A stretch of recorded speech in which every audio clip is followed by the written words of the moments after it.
Tara lunch. Nagbukas ako ng rep at nakita ko to. Buti na lang nakita ko at nakaisip ako ng paraan para, alam mo yun, nakapanghinayang namang itapon, malapit na siyang mabulok. Tara guys, magluto tayo. Ito guys, naka-prepare ng ating mga ilalagay sa ating imamarinade na pork.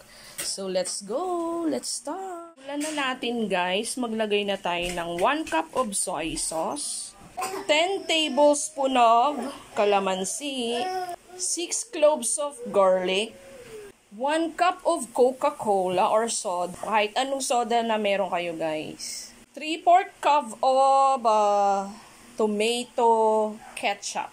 At syempre ang ating paminta, huwag kakalimutan. Yan.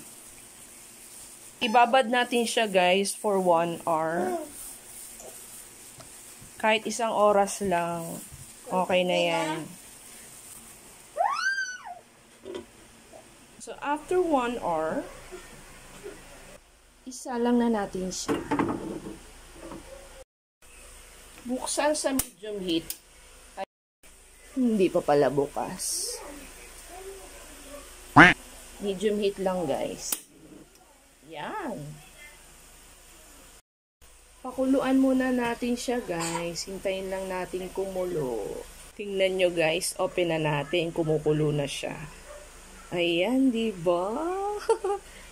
Barbecue siya. Sa kawali nga lang. So guys, this time, itong barbecue natin, dahil naghahanap si Jody, yung panganay ko, ng patatas.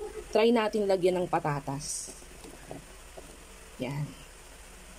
At dahil kumukulo naman na siya, haluin muna natin. Yan. Masarap nito guys, yung tipong tuyot na siya, no? Wala na siyang sabaw. Nag-thicken na yung sauce niya. So, luin natin para mapantay yung luto ng patatas. So, takpan na natin. Pakuluin ulit. After 30 minutes, open na natin. Ooh, sarap nito. Luto na siya, guys.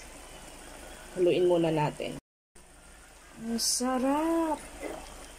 Wow.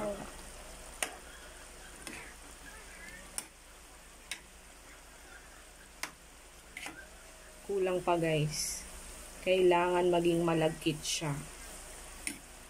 Konti pa guys. Mga 15 minutes more. Okay, balikan natin. Lagyan na natin siya ng 1/4 cup of sugar bago maluto. At syempre ang magbibigay lalo ng sarap, lagay na natin ang ating butter. Yan. Ay, nako guys, ewan ko na lang kung hindi kayo maparami ng kain sa ulam na ito. Yan. Bango guys. Ooh. Luto na siya guys. Napakalapot na ng kanyang sauce. Ay, nako po. Oh, yan. Sobrang lapot na niya guys. Ang sarap nito. Yeah.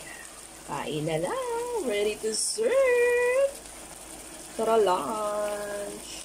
Thank you for watching guys. Bye-bye.